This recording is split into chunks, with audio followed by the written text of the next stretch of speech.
everybody, welcome back to Let's Play Saga Red Dead, where we play Red Dead Redemption 2 and tell cowboy stories. Oh, we're gonna get a little bit of this mission underway, get started, and then we'll get into the story. I'm gonna continue some of the story of Wild Bill Hickok. I promised I would. We're gonna start finishing out some of the longer stories of some of these gunslingers that I've done. So we'll do Wild Bill Hickok, and we'll go ahead and get Wyatt Earp finished out as well. But it is going to take multiple episodes to do because they led some very interesting lives. But we're going to talk to this guy, get our mission underway, and then we'll get into it.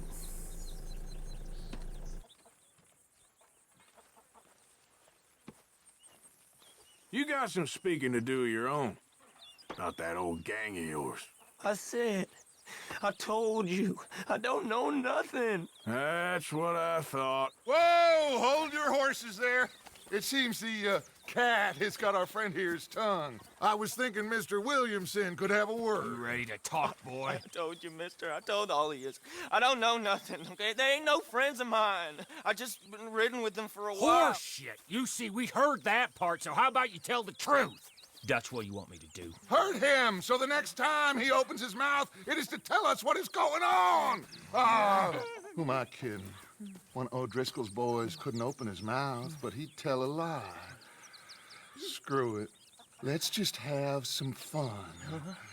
Geld him. Yeah! What's he doing? Where's he going? Oh, don't worry. You're only balls, boy. Just gonna cause you trouble. You know, in Imperial Rome, eunuchs was among the happiest and most loyal of courtiers. No, you're kidding me, right? Of course. You sick bastards! Oh, what do you want from me?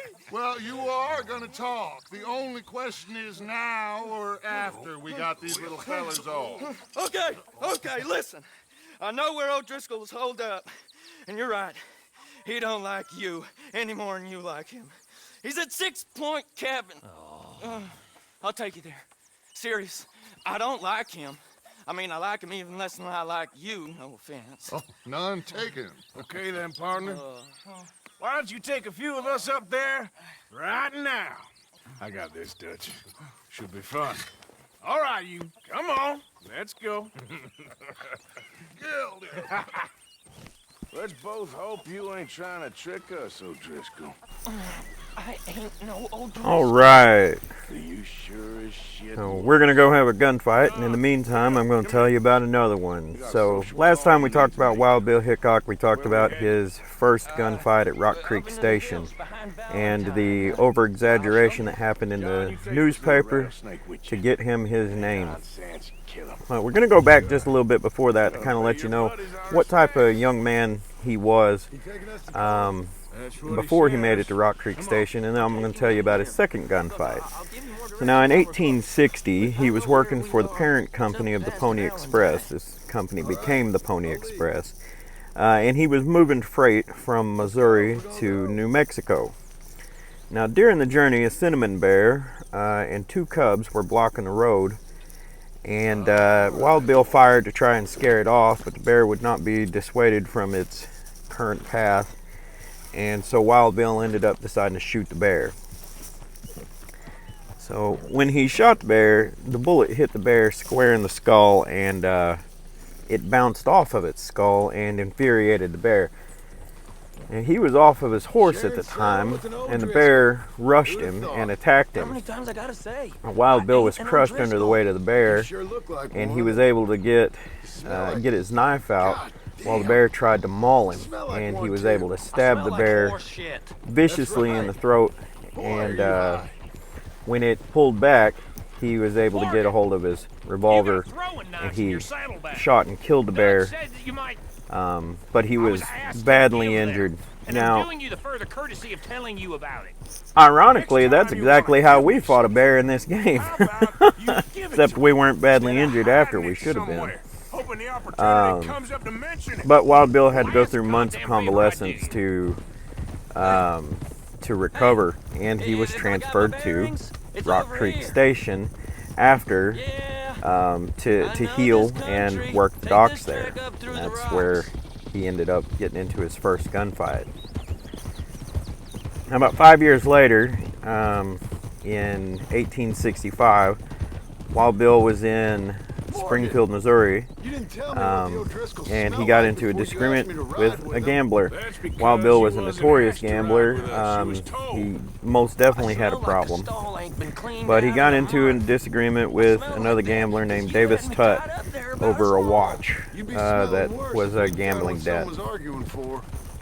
On July 21st, 1865, the two men met in the town square in Springfield, Missouri, standing sideways before drawing.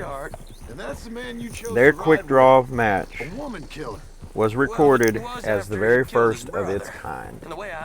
And that's interesting because most people think of a gunfight or whatever, let's meet at high noon in the town square and fire. There were plenty of gunfights that happened before this. This one is recorded to be the first of its kind, where the two men met at high noon in the town square, stood up and drew down on each other in a quick draw type of competition type of shooting. So I thought that was very interesting to find out. Now, Tutt's shot missed, but Wild Bill Hickok's shot pierced Tutt through the heart from 75 yards away. 75 yards is a long shot with a revolver, and Wild Bill used an Army Colt, which was a black powder revolver.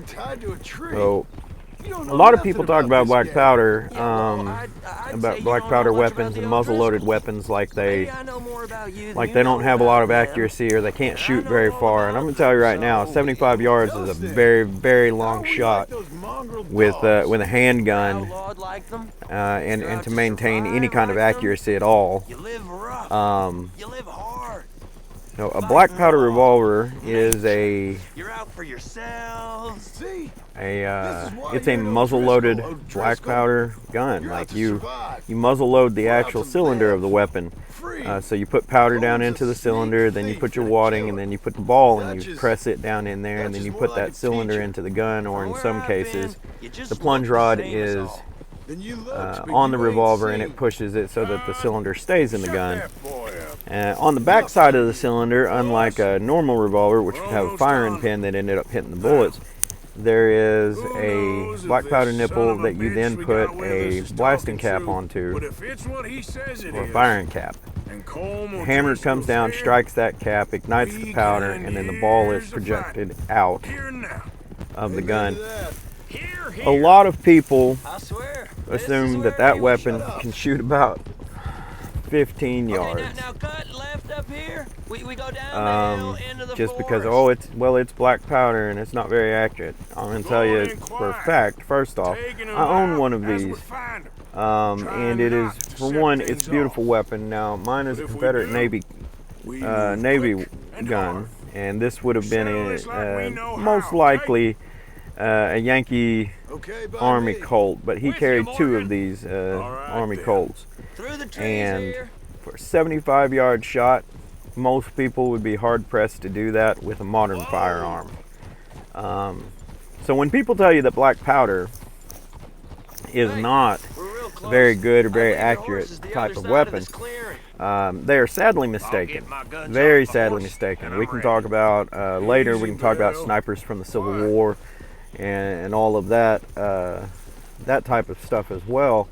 But black powder was not inaccurate as people describe. I think maybe the very, very early days of muzzle loaders, before they discovered things like rifling and all of that, may have been fairly inaccurate at long distances. But for a handgun and an 8-inch barrel, this was a quite impressive shot, at least to me. Follow me, all right? It ain't far. In either case, Tutt called out, "Boys, I'm killed," and fell dead. Fell dead. Now, 2 days later, Wild Bill Hickok was arrested for the murder, and that was dropped down to manslaughter. Now, while in court, the judge instructed the jury that they could not let him free based on the terms of self-defense, because both men agreed to be there, so it wasn't a self-defense type of situation. But because both men agreed to be there, that they could use the fair fight clause in the law at the time, if it was proven to be so. And it was proven to be so, and Hickok was cleared of all charges. Now, there was a decent amount of outrage over the outcome of that. I guess a lot of people really liked Tut. I'm not entirely sure what the problem was, but there was a decent amount of outrage over the outcome of the trial. But Hickok was cleared of all charges, and he walked free. Colm O'Driscoll? He'll be holed up in his cabin. Be passed out, booze blind, likely as not. Hey, over there. Someone's coming. So, who's gonna tell him we ain't got nothing for the pot? Oh, let me think. The fellow that spooked the game, I reckon. I'm gonna drain it. I'll catch up.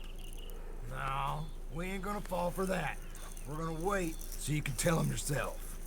Yeah. If anyone's actually gonna shoot the messenger, it'd be that mean son of a bitch. Yes, sir. Come on, shake it off. What are we doing about the pisser, Morgan? One by the tree.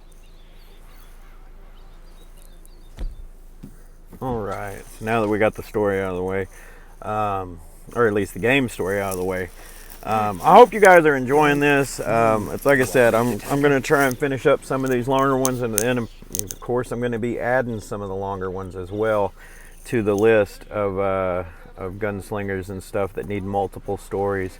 But I hope you guys are enjoying the breakdown of these men's lives and these women's lives, because it is absolutely fascinating to me. There was the Wild West was such a short time frame. A lot of people, you know, you watch westerns and stuff and you think of it being such a short time frame, but the reality is that we are just about as far away from the moon landing as Wyatt Earp was right now. If we're about midways. If you look between right now and Wyatt Earp, you can put the moon landing right in the middle of that. And people don't realize that, you know, the Wild West is pretty much just one generation worth of people. Well, and when I say generation, I know a generation is every so many years, but like Wyatt Earp didn't exist only in the Wild West. You know, he was born into the Wild West, and he lived most of his life during the Wild West time. But you know, it wasn't even 100 years really. There was some pioneer phasing and stuff like that, but you know, we don't have a lot of time to look at for this. But there is so much that went on and so much history from that time frame, and I really hope you're enjoying it as much as I am. In either case, I'm going to let y'all finish this gunfight and the rest of this episode, and I will see you all next week. Thanks for watching. Let me know what you like, what you don't like, comment, subscribe, and take care. Give up, O'Driscolls! We got you beat! Watch out! This is quite a hideout! Come at me, you Irish bastards!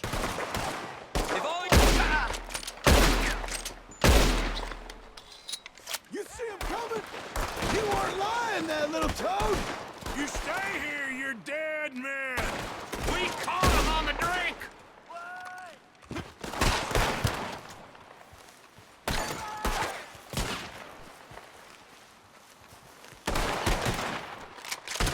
I got a bullet for each one of y'all. God damn it!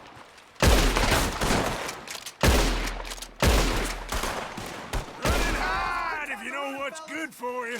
That's it! They're turning tail! Leave him! Comb's still here.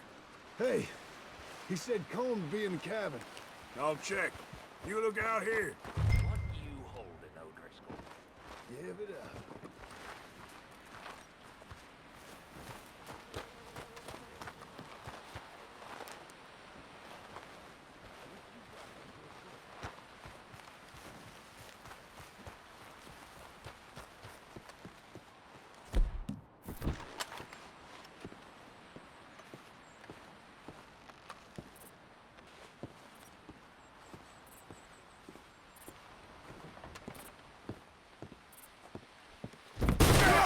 You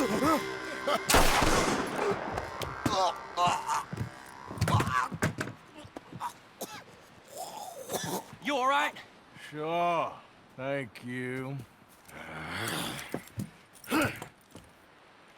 Colm O'Driscoll. He ain't here. You set us up. Come here! What? You set us up. No, I didn't. You did. Colm O'Driscoll ain't here! He was here, I swear. If I was setting you up, I wouldn't have saved your life. It's a good point, Arthur. All right, then, go on. Get out of here. Hey? I won't kill you. I didn't set you Get up. lost. Get lost. I'm letting you run away. Now go on. Get out of here. That's as good as killing me. Out there, without you, Colm O'Driscoll's gonna lose his mind about this. So? So I'm one of you now. Give me a break. All right, then. But I'm warning you. Oh, hey, I know. Come on, let's get to camp. So you got the cash then? What cash? Yeah, there's usually some cash in the chimney. I'll check it. Rest of you boys, get to camp, quick. See, Arthur? I ain't so bad. Hey, Bill. You tell Dutch old Kieran ain't worth killing. Just yet. Right you are.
At least you got something tucked away.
It's all right, boy.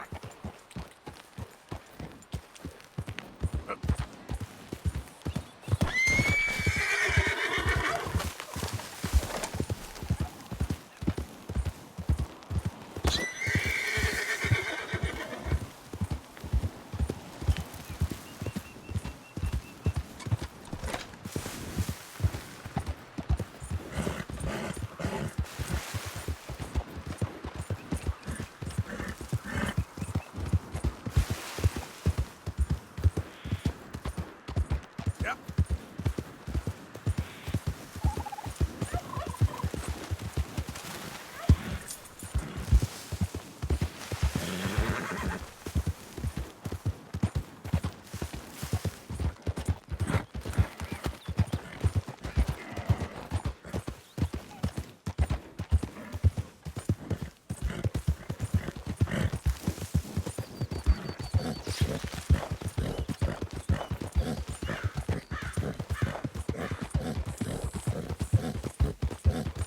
Yeah.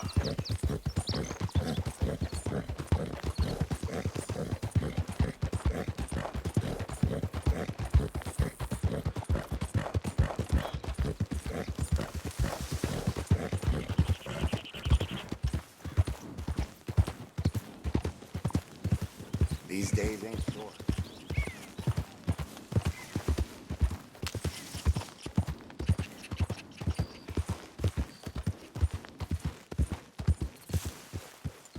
Who goes there?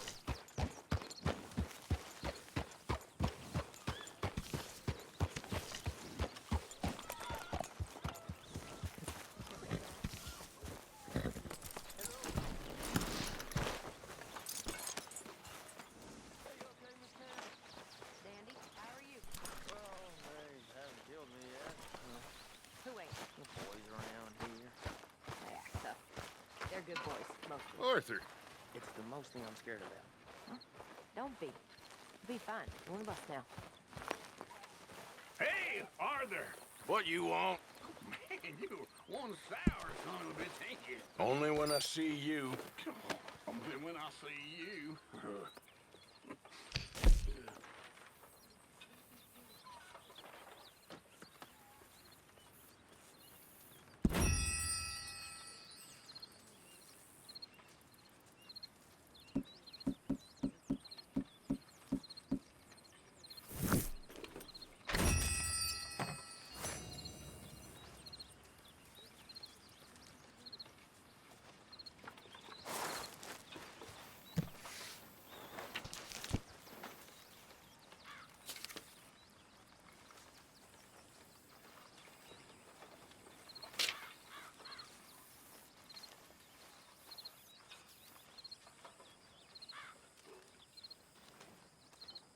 How's things?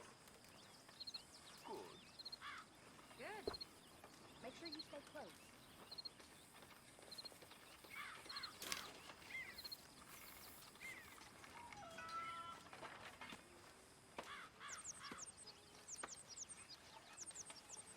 How are you? Oh, I've had better days. We'll be all right. We always are.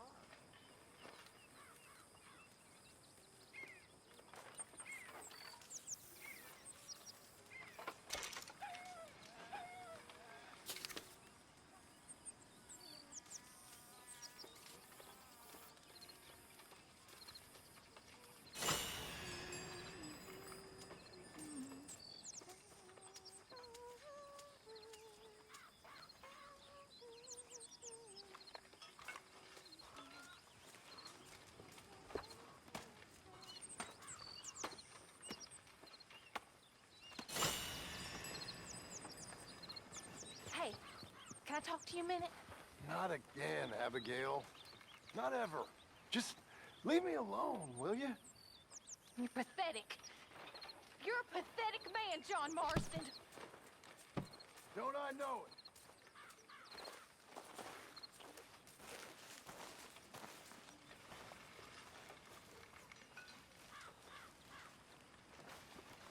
Are you well, Mr. Morgan? Well, I'm alive, Miss Grimshaw. These girls, Mr. Morgan, they're driving me to despair. Why? No gratitude. And no manners. This younger generation, it saddens me. The world is ruined.